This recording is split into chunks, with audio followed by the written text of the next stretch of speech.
the brain. He obtained his bow and arrow and has gone forth to sleep. Oh, hey, look who comes. My errand is to you, fair youth. My sweet Phoebe, bid me give you this.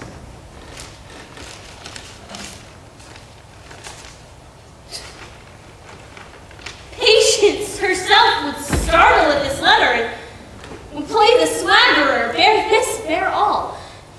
She says, I am not fair, that I lack manners. She calls me proud, and that she could not love me. Her love is not the hair that I do hunt. Why writes she so to me? Oh, will you hear this letter? Oh, if the scorn in your bright eye have power to raise such love in mine, whilst you chid me, I did love. How then might your prayers move? He that brings these lines to thee little knows this love in me, and by him seal up thy mind, if that in thy youth and kind wilt a faithful offer take of me, and all that I can make, or else by him my love deny, and then I'll study how to die. Call you this chiding? Alas, poor shepherd. Wilt thou love such a woman? What, to make me an instrument to play false strings upon thee, not to be endured?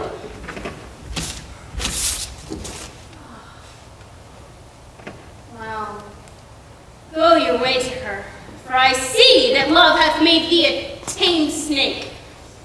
And say this to her, that if she love me, I charge her to love thee, and if she will not, I will never have her unless thou entreat for her, as you are a true lover. Hence, and not a word, for here comes more company.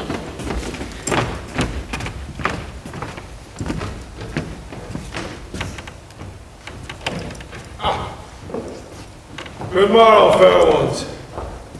Pray you, if you know, where in the purlieus of this forest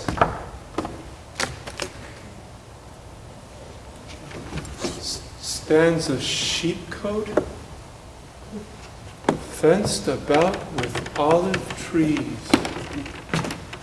West of this place, down in the neighbor bottom, the rank of osiers by a murmuring stream left at your right hand doth bring you to the place. But the house doth keep itself at this hour. There's none within. That an eye may profit by a tongue, and should I know you by description, such garments, such years. The boy is fair, of female favor, and bestows himself like a right sister. A woman taller than her brother. Are not you the owner of the house I did inquire for? It is no boasting as to say, we are. Well, Orlando doth commend him to you both, and to that youth he calls his Rosalind. He sends this bloody napkin. Are you here? I am! What are we to understand by this? Well, when last the young Orlando parted from you, he left a promise to return within an hour. Mark what object did present itself. Under an oak, whose boughs were mossed with age, a wretched, ragged man lay sleeping on his back. A lioness lay couching,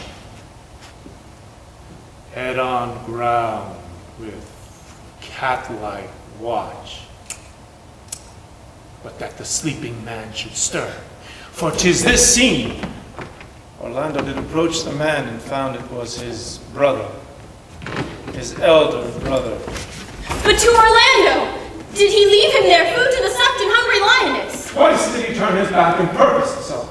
But kindness, nobler ever than revenge, and nature, stronger than his just occasion, made him give battle to the lions who quickly fell before him, in which hurtling from miserable slumber, I awaked. Are you his brother? Was it you he rescued? Was I, but 'tis not I. Brief, I recovered him, bound up his wound, and after some brief space, being strong of heart, he sent me hither, stranger that I am, to tell this story, that you may forgive his broken promise, and to give this napkin dyed in his blood unto that youth he calls his Rosalind. Oh, Ganymede! Sweet Ganymede! Oh, many will faint at the sight of blood. Oh, there is more in it! Cousin Ganymede! See, he recovers. I would I were at home. We'll lead you thither. Will you take him by the arm? Be of good cheer, youth. You're a man. Yet you lack a man's heart. I do, so I confess it. Sirrah, Buddy would think this was well counterfeited. I pray you, tell your brother how well I counterfeited him. This is no counterfeit. There is too great testimony in your complexion that this was a passion of earnest. Counterfeit, I assure you. Come, you look paler and paler. Pray you, go homewards.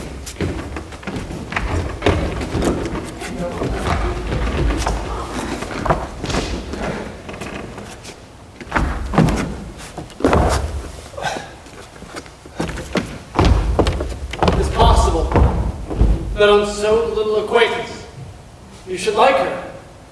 But just seeing, you should love her.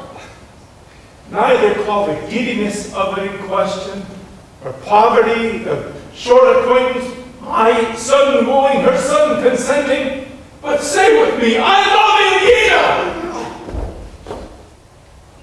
Say with her that she loves me. Consent with both that we may enjoy each other.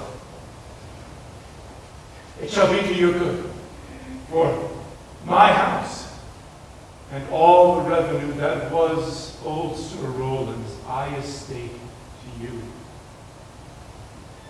And here, live and die a shepherd. You have my consent. You shall be married tomorrow. Thither I will invite the Duchess and all's content. Go you and prepare Elena.